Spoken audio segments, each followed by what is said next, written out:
بسم اللہ الرحمن الرحیم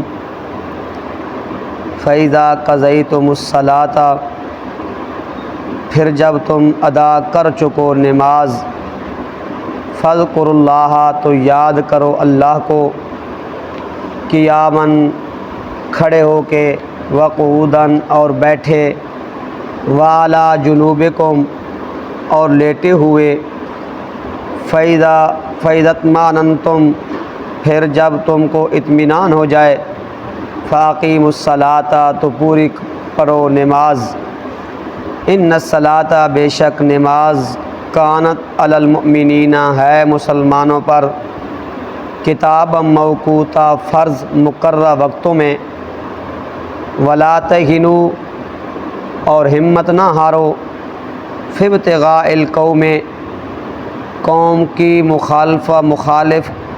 قوم مخالف کا پیچھا کرنے میں، ان تکونوا تعلمون، اگر تم تکلیف اٹھا رہے ہو، فإنہم یعلمون، تو وہ بھی تکلیف اٹھا رہے ہیں، کما تعلمون، جیسا کہ تم تکلیف اٹھا رہے ہو، وترجون من اللہ، اور تم امید رکھتے ہو اللہ سے، ما لا یرجون، اور وہ امید نہیں رکھتے، وکان اللہ علیما حکیما، اور ہے اللہ تعالی جاننے والا اور حکمت والا۔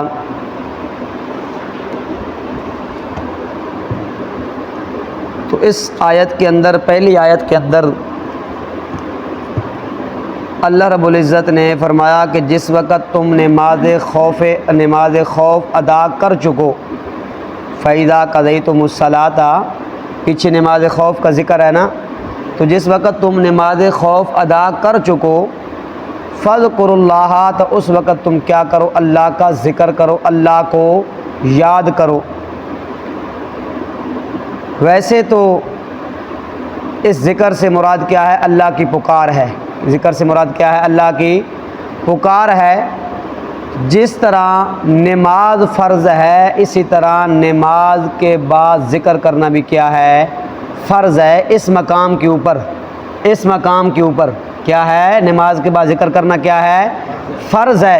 ویسے تو ہر نماز کے بعد ذکر کیا جاتا ہے نا، ہر نماز کے بعد ذکر کیا جاتا ہے، لیکن اس مقام کے اوپر نماز کے بعد ذکر کرنا کیا ہے؟ فرض ہے۔ جس نے ذکر کو چھوڑا، اللہ کی یاد کو چھوڑا، گویا اس نے فرض کو ترک کر دیا، فرض کو ترک کر دیا۔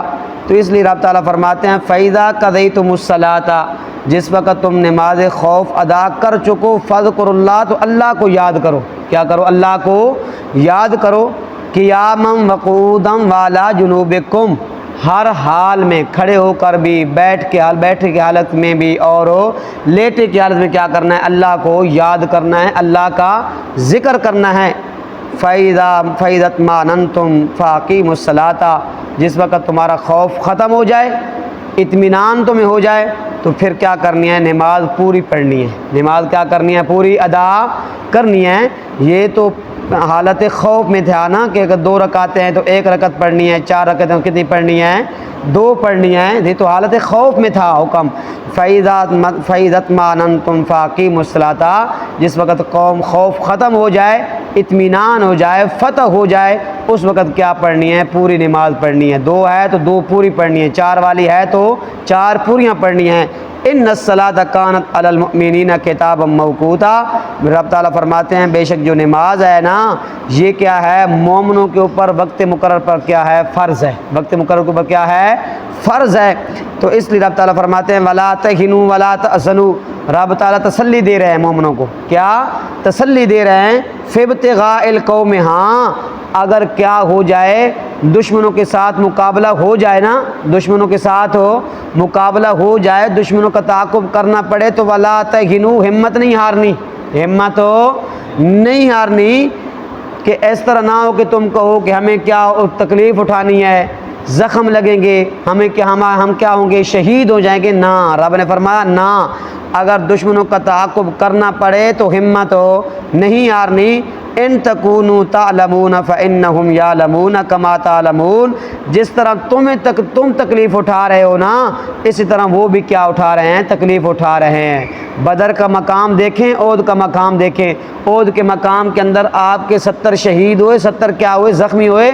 تب بدر کے اندر احد کے اندر آپ کے 70 شہید ہوئے، 70 کیا ہوئے؟ زخمی ہوئے۔ تو بدر کے اندر ان کی بھی تو حالت یہی تھی نا، وہ بھی کیا ہو؟ قتل ہو، 70 ان کے قتل ہو گئے، 70 کیا ہو گئے؟ ان کے قیدی ہو گئے۔ تو رب تعالیٰ فرماتے ہیں تکلیف کو مد نظر رکھ کے ہمت ہو نہیں ہارنی، جس طرح تم تکلیف اٹھا رہے ہو، اسی طرح وہ بھی کیا اٹھا رہے ہیں؟ تکلیف اٹھا رہے ہیں۔ جس طرح تمہارے شہید ہو رہے ہیں، اس طرح ان کے بھی کیا ہو رہے ہیں؟ قتل ہو رہے ہیں۔ جس طرح تمہیں زخم پہنچ رہے ہیں، اس طرح ان کو بھی کیا پہنچ رہے ہیں؟ زخم پہنچ رہے ہیں۔ دشمنوں کا تعاقب کرتے ہوئے کیا کرنی ہے؟ ہمت ہو نہیں ہارنی۔ ہاں تکلیف کے اندر تم کیا ہو؟ دونوں برابر ہو۔ تکلیف کے اندر تم کو دونوں کیا ہو؟ برابر ہو۔ زخم کے اندر تم دونوں کیا ہو؟ برابر ہو۔ لیکن بہت بڑا فرق بھی ہے، بہت بڑا فرق ہے مومنوں کے اندر اور کافروں کے اندر۔ فرق یہ ہے، رب تعالیٰ فرماتے ہیں وَتَرْجُونَ مِنَ اللَّهِ مَا لَا يَرْجُونَ، تمہیں تو اللہ کی بخشش، اللہ کی رحمت اور فتح کی کیا ہے؟ اجر عظیم کا آپ کو تو کیا ہے؟ تمہیں تو امید ہے۔ تمہیں کیا ہے؟ اللہ کی بخشش کی، اللہ کی رحمت کی، اجر عظیم کی، فتح کی کیا ہے؟ آپ کو تو کیا ہے؟ امید ہے۔ ما لا یرجون، وہ امید نہیں رکھتے، وہ امید نہیں رکھتے، ان کی تکلیف ہی تکلیف ہے۔ ان کی کیا ہے؟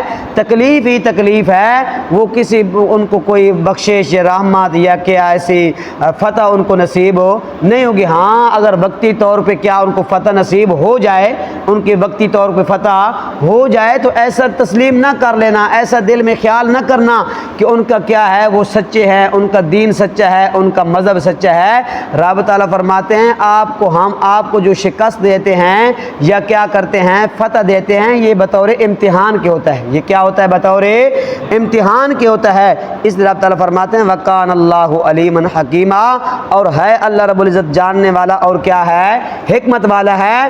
اور سورۃ آل عمران کے اندر رب تعالیٰ فرماتے ہیں وَلَا تَهِنُوا وَلَا تَحْزَنُوا وَأَنْتُمُ الْأَعْلَوْنَ إِن كُنتُم مُؤْمِنِينَ، إِن كُنتُم مؤمنین، ہمت نہیں ہارنی، ہمت نہیں ہارنی، سستی نہیں دکھانی۔ وَلَا تَحْزَنُوا، ہاں جو عہد کے اندر ہو چکا نا، اس کا غم بھی نہیں کرنا، اس کا غم بھی نہیں کرنا، اس کا غم چھوڑو، ہمت کرو اور کیا کرو؟ مشرکین کا اور اپنے دشمنوں کا کیا کرو؟ تعاقب کرو۔ وَأَنْتُمُ الْأَعْلَوْنَ إِن كُنتُم مُؤْمِنِينَ، اگر تم نے ایمان کے تمام تقاضے صحیح پورے کیے نا تو انتم العالون، غالب تم بھی رہو گے، غالب ہو تم بھی رہو گے۔ پیچھے رب تعالیٰ فرماتے ہیں قد خسر الذین قد خلت من قبلکم سنن من قبلکم فسیروا فی الارض فانظروا کیف کان عاقبۃ المجرمین۔ آپ پہلے لوگوں کے واقعات پڑھیں نا، پہلے لوگوں کے واقعات پڑھیں، ان کو بھی اسی طرح کیا؟ ان کے حالت بھی اسی طرح ہوئی، لیکن مسلمان کم تھے، کمزور تھے، لیکن فتح پھر بھی کن کو ہوئی ہے؟ مسلمانوں کو ہوئی ہے۔ اسی طرح آپ نے بھی کیا کرنی ہے؟ ہمت نہیں ہارنی، جو ہو چکا اس کا غم نہیں کرنا۔ اگر آپ نے ایمان کے تمام تقاضے پورے کیے تو غالب تم ہی رہو گے۔ کیوں؟ کیوں؟ اللہ رب العزت کا وعدہ ہے نصرت کا۔ کیا ہے؟ وعدہ ہے نصرت کا، کہ اللہ وعدے کے خلاف نہیں کرتا، اللہ اپنے وعدے کے خلاف نہیں کرتا۔ اس رب تعالیٰ فرماتے ہیں ان یمسسکم قرح فقد مس القوم قرح مثلہ، جس طرح تمہیں صدمہ پہنچا، جس طرح تمہیں زخم پہنچے، جس طرح تمہارے شہید ہوئے، اسی طرح ان کو بھی زخم پہنچ چکے ہیں، ان کے بھی کیا قتل ہو چکے ہیں۔ وَتِلْكَ الْأَيَّامُ نُدَاوِلُهَا بَيْنَ النَّاسِ، رب تعالیٰ فرماتے ہیں یہ لوگوں کے درمیان ہم دن پھیرتے رہتے ہیں، کبھی فتح کبھی شکست۔ یہ کیوں ہوتی ہے؟ یہ بطور امتحان کے ہوتا ہے، بطور امتحان کے ہوتا ہے۔ رب تعالیٰ واضح کرنا چاہتے ہیں کھرے اور کھوٹے کو، صابر اور غیر صابر کو، صابر اور غیر صابر کو، شاکر اور غیر شاکر کو رب کیا کرنا چاہتے ہیں؟ واضح کرنا چاہتے ہیں، ان کے درمیان امتیاز کرنا چاہتے ہیں، اس لیے رب تعالیٰ فرماتے ہیں وَلِيُمَحِّصَ اللَّهُ الَّذِينَ آمَنُوا وَيَمْحَقَ الْكَافِرِينَ۔ ہاں جو مومن ہیں نا ان کو جب زخم پہنچتے ہیں، ان کو کیا ہوتی ہے، جب زخم پہنچتے ہیں ان کے شہید ہوتے ہیں تو اعلیٰ شہادت کا اعلیٰ درجے پہ فیض ہوتے ہیں، جب زخم پہنچتے ہیں تو ان کے گناہ معاف ہوتے ہیں، ان کے گناہ کیا ہوتے ہیں، معاف ہوتے ہیں۔ وَيَمْحَقَ الْكَافِرِينَ، اور اللہ رب العزت کو کافروں کو مٹا دیتا ہے، کافروں کو کیا کرتا ہے، مٹا دیتا ہے۔ ام حسبتم ان تدخلوا الجنۃ ولما یعلم اللہ الذین جاہدوا منکم ویعلم الصابرین۔ ہاں ایسا گمان نہیں کرنا کہ ہم نے ایمان زبان سے دعویٰ کر لیا کہ ہم کیا ہیں، مسلمان ہیں، ہم مومن ہیں، ہم جنت کے اندر چلے جائیں گے، نہ۔ رب تعالیٰ فرماتے ہیں جو ایمان کے اندر پختہ ہے نا اس کے اوپر آزمائش ضرور آئے گی، آزمائش ضرور آئے گی، امتحان ضرور آئے گا۔ سورۃ عنکبوت کے اندر الف لام میم احسب الناس ان یترکوا ان یقولوا آمنا وہم لا یفتنون۔ ایسا نہ کہو کہ ہم نے کیا کیا، ایمان کا دعویٰ کر دیا، زبان سے ہم نے کیا پڑھ لیا، لا الہ الا اللہ پڑھ لیا تو ہم چھوڑے جائیں گے، ہمارے اوپر آزمائش نہیں آئے گی۔ آزمائش جس نے ایمان کا دعویٰ کیا، کلمہ پڑھا، اس کے اوپر آزمائش آئے گی، آزمائش آئے گی، مصیبت آئے گی، تکلیف آئے گی۔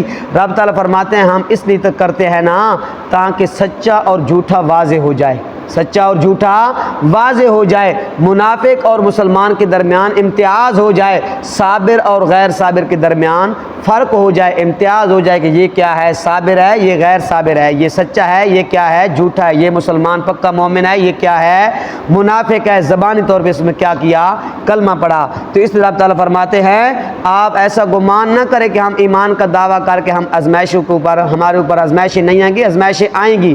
صحابہ کے اوپر آزمائشیں آئی ہیں، انہوں نے دعویٰ کیا اسلام کا، جب کلمہ پڑھا تو وہ کیا، پتھروں پہ لٹائے گئے، پتھر مارے گئے، انگاروں پہ لٹائے گئے، جسم کے دو ٹکڑے کیے گئے، حضرت سمیہ کے جسم کے دو ٹکڑے کیے گئے، حضرت بلال کو تتے انگاروں پہ لٹایا گیا، انگارے چربی کی وجہ سے بجھ جاتے تھے، مسم جاتے تھے، لیکن حضرت بلال کو وہ کلمہ نہیں چھوڑا، کلمہ نہیں چھوڑا، ایمان کا دعویٰ نہیں چھوڑا۔ تو اس لیے جو ایمان کا دعویٰ کرتا ہے اس کے اوپر آزمائش آتی ہے، تو رب تعالیٰ فرماتے ہیں ہاں اگر مشرک کا اور دشمن کا تعاقب کرنا پڑے تو ہمت نہیں ہارنی، جو ہو چکا اس کا غم نہیں کرنا۔ اگر آپ نے ایمان کے تقاضے پورے کی تو تم بھی غالب رہو گے، تم بھی غالب رہو گے۔ دعا کرو کہ اللہ عمل کی توفیق عطا